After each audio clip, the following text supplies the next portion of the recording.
un peu nous développer sur l'initiateur de Modelin?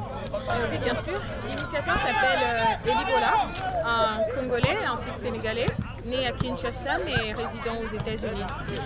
Voilà. Bon, en fait, l'idée pour rassembler la communauté congolaise, pour partager des bons moments tels que ça, tout a commencé depuis notre tout premier événement. L'idée de réunir la communauté congolaise, partager des moments de joie comme ça, tout a commencé dès le début de notre tout premier événement. Le premier événement, est-ce que tu peux développer un peu, c'était quoi les genres d'activités que vous avez eu à faire dans le premier événement et puis c'est quel genre d'activités que vous êtes en train de faire aujourd'hui? Voilà, je dirais sur base du tout premier événement ainsi que du deuxième aujourd'hui, c'est la même chose. Le tout premier, c'était juste aussi un tournoi. La première occasion ainsi que la deuxième est pareil. Toujours le sport au fait. La première, c'était, je me souviens bien, un 30 juin. Et voilà qu'aujourd'hui, c'est le 28 juin. On le fait justement pour l'indépendance. Et voilà. Au fait, tout ce qui caractérise Motherland, on est juste là. Nos événements sont principalement axés sur le sport et bien la culture. Et tout ce qu'on demande, c'est que le fair play règne et que le meilleur gagne. Voilà. Et quand tu as dit que l'événement se base juste sur le sport, mais là-bas, je vois, il y a de la nourriture. Et puis derrière, là-bas, je vois de la musique.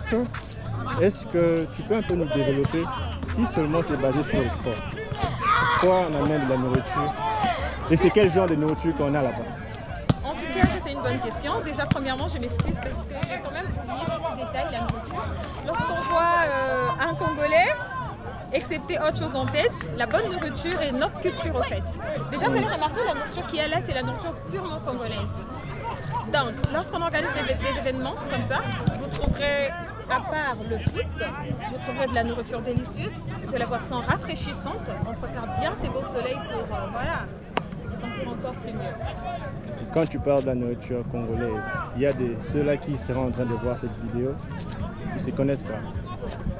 Donc, moi, je connais parce que moi, je suis congolais. Est-ce que tu peux un peu développer sur... tu peux dire c'est quel genre de nourriture spécifiquement pour ceux-là qui ne connaissent pas? Alors, on a la chikwang, le kwanga, on a les bananes plantains, makemba, on a le poulet, soso, on a le poisson, Thompson, voilà, et de la mayonnaise, le poulet maillot, je sais que c'est la préférence en tout cas du peuple congolais.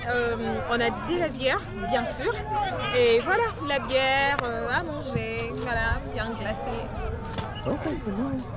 Pour ajouter, moi j'ai aussi vu, je ne sais pas si tu en parles, peut-être tu as mentionné, j'ai vu il y a les makayabu. Did you talk about it? Les makayabu, that's the best. Moi, je crois que vous êtes du Bas-Congo, hein? Actually, I'm not. Ça? Actually, je suis pas. Je suis congolais quinois et je suis tété là, comme tribu. De ne pas tété là. Donc, voilà, j'ai oublié. Le makayabu fait partie de tout ça. Le makayabu, that's the best. Et puis, vu que nous sommes aux États-Unis, j'aimerais juste clarifier. J'ai vu il y a les beignets. Donc les beignets qui se fait au Congo, c'est différent d'ici. Ici on appelle ça donut. So the donut here it's very sugary. So you got too much sugar in it. Et ces beignets là, c'est vraiment that's the best in the world. So, la façon que c'est fait, tu vas comparer aux d'autres beignets d'autres pays. Sur ce cas, je veux essayer de défendre mon peuple. Je trouve que le beignet africain, de la manière dont on le fait en RDC, c'est beaucoup plus mieux. C'est pas que le sucre exagère comme celui d'ici, le sucre est à la normale et la pâte d'arachide qui accompagne ça et ça passe en tout cas. Je pense que c'est la même chose que j'ai dit. Sérieux? J'ai juste dit que le beignet d'ici, on appelle ça donut et puis ça a beaucoup de sucre, ce n'est pas bon. Notre beignet, it's the best. C'est les meilleurs. Tu as dit notre beignet Jean pour le Congolais, désolé, je t'ai fait d'avoir dit. Tu sais, je suis Congolais comme toi, je ne suis pas bien. Alors pour ça, je veux appuyer l'idée du journaliste. Je suis complètement du même côté que toi.